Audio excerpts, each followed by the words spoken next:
Nokia has earned praise for offering stock Android experience on its affordable smartphones. However, its latest launches have not seen much success, mainly due to their unimpressive price to performance ratio. With all that in mind, how is the Nokia G20, which is yet another mid-range phone from the company that applies the same formula? Well, let's find out in this review. Okay, the Nokia G20 looks like any other affordable Nokia phone we've seen so far. Its polycarbonate back comprises subtle vertical ridges for a better grip and even a bit of a visual flair. The circular camera module looks quite unique in this price segment, while its mirrored finish is something of a head-turner too. Here, the G20 is offered in two color options, Night and Glacier. Okay, moving on, the power and the volume buttons on the right frame are fairly easy to reach and offer decent tactile feedback. Plus, Nokia has integrated a fingerprint scanner onto the power button, which takes about a second to unlock the device. You can also opt for the face unlock option, but that's even slower. Anyway, there's a SIM tray and a dedicated Google Assistant button on the left. Besides this, there's a 3.5mm audio headphone jack and a primary microphone on the top, while you'll find a USB-C port, a speaker grill, and a secondary microphone at the bottom. On the front, the Nokia G20 flaunts a 6.5 inches HD LCD panel with a teardrop notch for the selfie camera. The HD screen surely sounds a little underwhelming for the price, but I have to say that I rarely faced any issues regarding the display sharpness. Force-enabling 1080p mode on YouTube gives a decent viewing experience here and videos look adequately sharp, whereas normal UI and UX content is not subject to visible pixelation either. Nokia G20 is also Wide 1L1 certified for HD streaming on OTT platforms like Netflix and Amazon Prime. Also, the display can get fairly bright enough indoors, although it does struggle with visibility when you're outside, even on a fairly cloudy day. Colors for the most part looks okay-ish on the screen. It is a bit on the undersaturated side though. Apart from this, I found its touch response rate to be little irresponsive at times as it failed to recognize touch input now and then. Over onto the performance, the Nokia G20 is powered by MediaTek's Helio G35 chipset. We've seen this chipset in action in multiple budget phones in the past like the Redmi 9C and the Poco C3.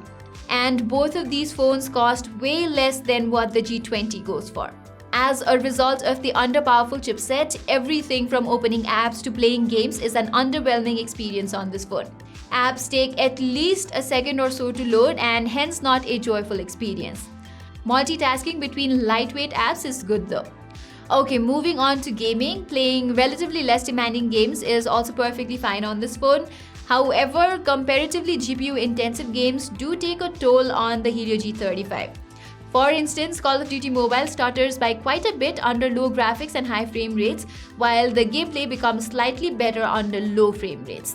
While PUBG Mobile is stuttery even under the lowest graphics settings, PUBG Mobile Lite plays fine under smooth graphics and extreme frame rates. Similarly, Mobile Legends Bang Bang is playable under high graphics quality with dismissible jitters on a few instances. That being said, the one thing I liked about this phone is the stock Android experience. Plus, the Nokia G20 falls under the Android One program as well, which guarantees 2 years of version and 3 years of security updates to this phone. Anyway, now let's talk about its cameras. The Nokia G20 sports a quad camera setup at the back, which consists of a 48 megapixel primary, a 5 megapixel ultra wide, and a couple of 2 megapixel sensors for macro and portrait shots. On the front, there's an 8 megapixel selfie shooter. Under ample lighting, photos from the primary camera turn out fairly well detailed. Yet, the phone does struggle to lock in focus ever so often. The overall photo turns out oversaturated when turning on auto HDR, whereas it messes with the exposure by a bit as well. Contrary to normal photos, the ultra-wide-angle shots dial down the saturation to a much more natural level. HDR does not quite work well in the wide-angle mode, and because of its low shutter speed, shooting moving objects can result in visible coasting artifacts. Unfortunately, portrait mode from the rear camera failed to work after a while. In a couple of shots that I did manage to click, the photos came off looking a bit over-sharpened, whereas the edge detection is half decent only. Taking close-up photos from the macro camera is a struggle too because of its fixed focus lens. Likewise, under relatively sufficient lighting, nighttime shots come off grainy and with very little detail, while it shoots soft-looking photos sometimes. Turning on night mode boosts the exposure a little, but nothing more. Selfies from the front camera are just average too.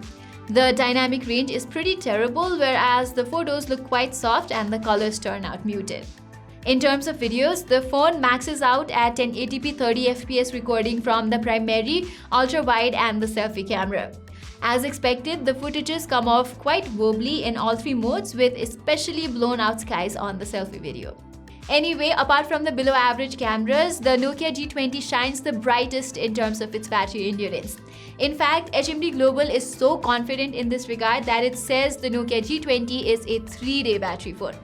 Under medium usage, I managed to net out 8 to 9 hours of screen on time on average, and if your use case is relatively less demanding, I can easily see it lasting 3 days straight. Impressive.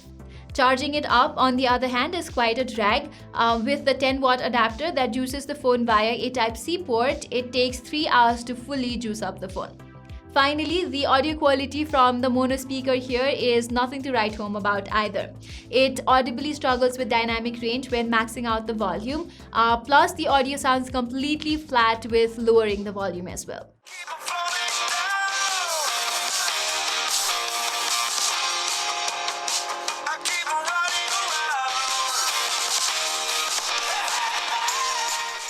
To wrap it all up, the Nokia G20 is a pretty average phone.